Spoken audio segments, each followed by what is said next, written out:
Hey, welcome back to YT Finance, and this is the channel where I went to business school so you didn't need to, and today we are talking about Sofi Technologies SOFI stock, and then we're going to move on and talk about Palantir Technologies PLTR stock. So we're going to start off talking about Sofi Technologies and how this particular author is very negative and bearish about the company, and he says that the stock price isn't going to come back anytime soon. So clearly, he is a naysayer and he's being very negative regarding the stock. However, I do want to balance this, but also expose you to a negative point of view for the stock, because on this channel we are pretty bullish on Sofi Technologies if you want to hold this company for at least 10 years. However, in our next article, we're actually going to discuss 3 reasons why Sofi stock is actually looking pretty promising, and that means we're going to be comparing and contrasting what these various authors are saying. And as always, I'm going to give my educated opinion on this. And then lastly, we're going to talk about how Palantir Technologies PLTR stock actually has a new price target of $15 per share, and this Forbes article actually says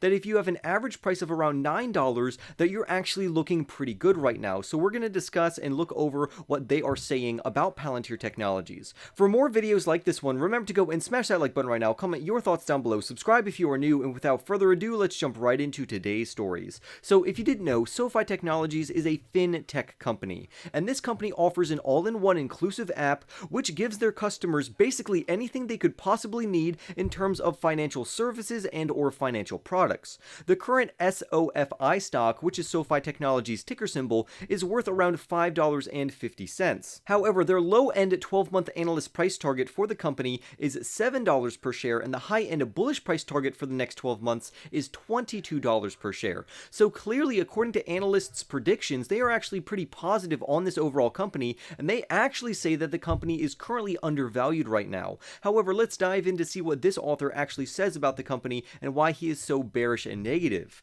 He starts off by saying that the SOFI stock price has actually plunged downward in price since the start of the year by around 62%, which is very accurate to say. However, he does follow it up with another reason why this could be happening. And the reason for this is that many growth and technology stocks are being hit very hard right now, especially fintech stocks or financial technology companies such as PayPal and Affirm Holdings, who are both down around 50% year to date. So clearly, Sofi Technologies is not the only one being hit very hard by the current stock market environment, and their stock price is going down not because that the company inherently is a bad company, but rather investors' sentiments regarding growth stocks and fintech companies are clearly not very positive, which is why we also see PayPal and Affirm also decreasing in their stock prices. Another reason why the stock price is falling very dramatically is their reverse stock split, and this is going to be where shareholders are actually going to vote whether or not to give management the authorization to potentially perform a reverse stock split. And many investors actually regard this as a red flag. And yes, it does have very negative sentiment regarding reverse stock splits, but overall, technically, it doesn't do anything to the equity of the company or the overall market cap. However, normally when a company does a reverse stock split, it does indicate weakness in the overall stock price, but not the company itself. Because remember, the stock price is a reflection of the company, but it's not a one-to-one representation. Basically, the reverse stock split is going to increase the amount each share of the company is worth, but it's going to lower the amount of total outstanding shares, and that's going to be what causes the per share price to actually increase. An example of this is back when General Electric, ticker symbol GE, did an 8-for-1 reverse stock split, and it lifted their $12 GE price all the way up to around $100 per share. However, since then, it has actually fallen back down to around $77 per share. So as you can see, even after a reverse stock split, the stock price will continue to trend downwards. However, now it has further to fall instead of becoming a penny stock, which threatens either a delisting risk or the risk that many institutions won't invest into the company, because institutions focus on solid companies that have high stock prices. They're not very into investing into stocks that are worth only a couple dollars or pennies. As of right now, we don't even know if management will actually gain approval for the reverse stock split. Investors could 100% vote against this. However, if they do vote for this, management still has the option to not do it. But if they do actually go through with the reverse stock split, the split itself can range anywhere between a 1-for-2 or a 1-for-10. So if they did a 1-for-10 stock split, if the current stock price is around $6.50, which it's not, it's actually around $5.50, the SOFI SoFi stock price would be $65 if it was currently $6.50, but because it's currently $5.50,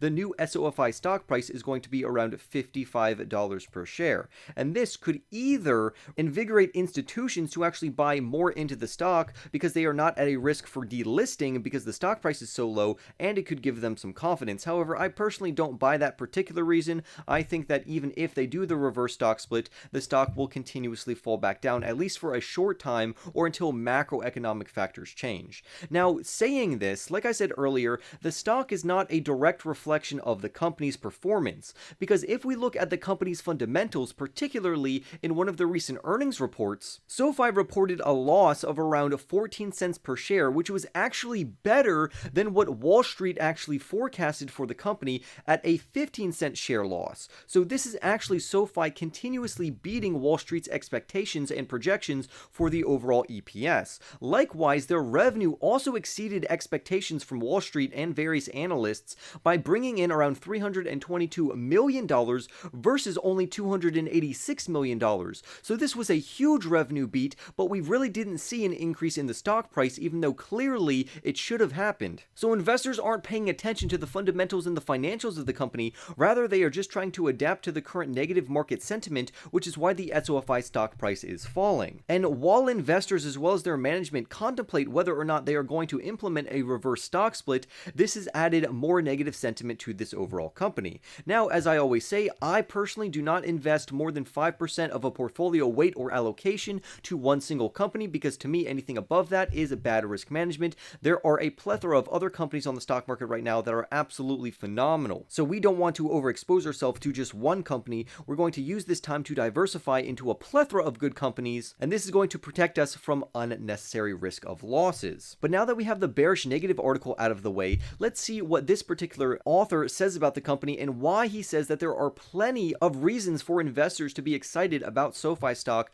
despite it actually falling almost 10% today. Currently, the stock price has fallen around 7%. So the first thing that he points out is very old news, that they became a bank. And the reason why this is huge news is because being their own bank allows them to adjust their own interest rates, which they weren't allowed to do before they became a bank. Another thing that he points out is that investors need to understand, although yes, the stock price has fallen pretty dramatically, the stock price has only fallen around 30% since its SPAC price, or special purpose acquisition price. And that's actually not too bad for various stocks, because if we take another SPAC such as Nextdoor, ticker symbol KIND, that actually almost went to $20 per share, and now it's trading at around $3 or so. So when we compare Sofi Technologies to other special purpose acquisition companies, SoFi is actually not in that bad of a shape compared to other SPACs.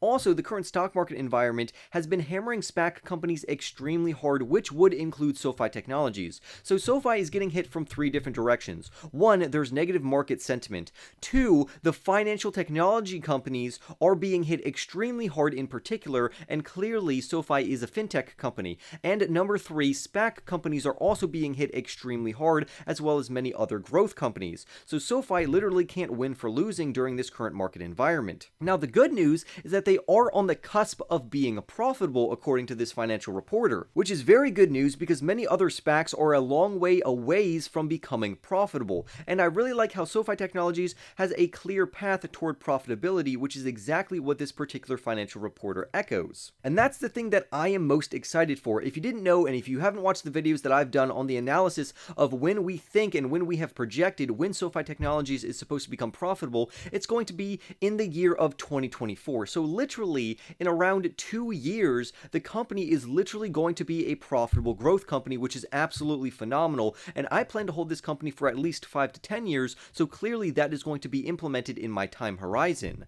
Lastly, we're going to talk about Palantir Technology. So overall, we have bullish and bearish news for Sofi Technologies, but now I want to talk about the PLTR stock. If you didn't know, Palantir Technologies is a big data and analytics company that serves both commercial clients as well as government enterprises. The PLTR stock currently trades at around $7.60. However, the low-end analyst price target is $6 per share, and the high-end analyst price prediction for the next 12 months goes as high as $16 per share. Now, what many people don't know, because they're so fixated on the fact that the PLTR stock price has fallen dramatically lately, is that it's actually rallied around 20% 30% over the last month, and this is according to this Forbes article. This would mean that Palantir actually outperformed the S&P 500, which grew by around 3% over the same period. So it could mean that investors are seeing some value in the PLTR stock because it's trading at a very low valuation. However, I wouldn't call it technically undervalued depending on what metrics we use. If we use a particular metric, which I've talked about in previous videos,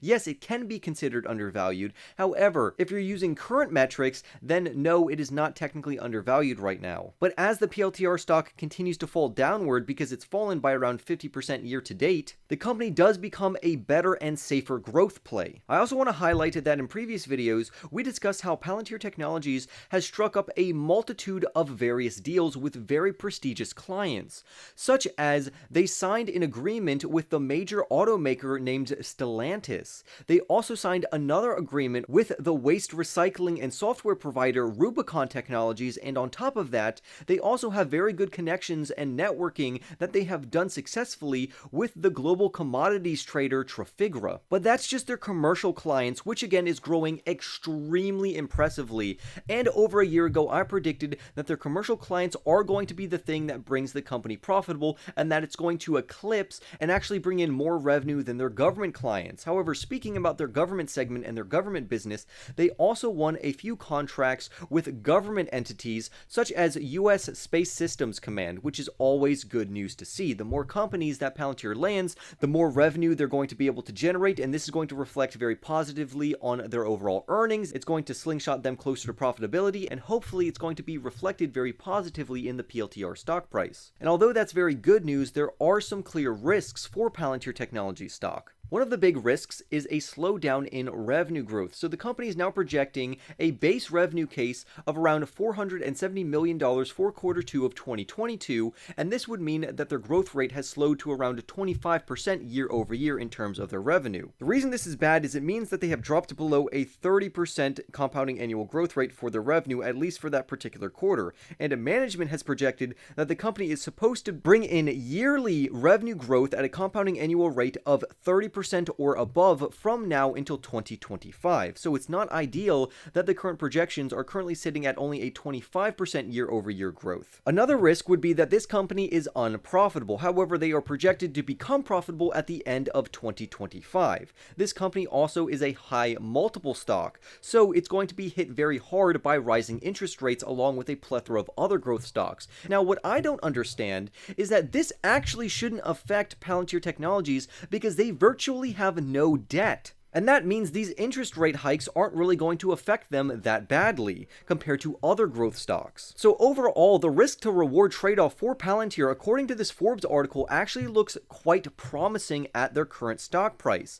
They also agree with me that this company is going to be a good long-term play as long as its fundamentals remained intact. It is a fantastic company in regards to their artificial intelligence, and they are going to start playing a greater role in the United States economy because they are helping both commercial enterprises as well as government organizations. Right now, the PLTR stock trades at a forward PS multiple of around 9 compared to their 2022 consensus revenues. However, if we go to 2023, that then drops to around 7 times. And if we can continue this all the way until 2025, the company is going to be very, very intriguing, and it's going to be an even better buy than it is right now, as long as investors don't identify what the company is actually worth. According to this Forbes article, they estimate that Palantir Technologies valuation is at least worth around $15 per share, which means that currently the stock price, according to this Forbes article, is undervalued by around 60%, which is absolutely phenomenal news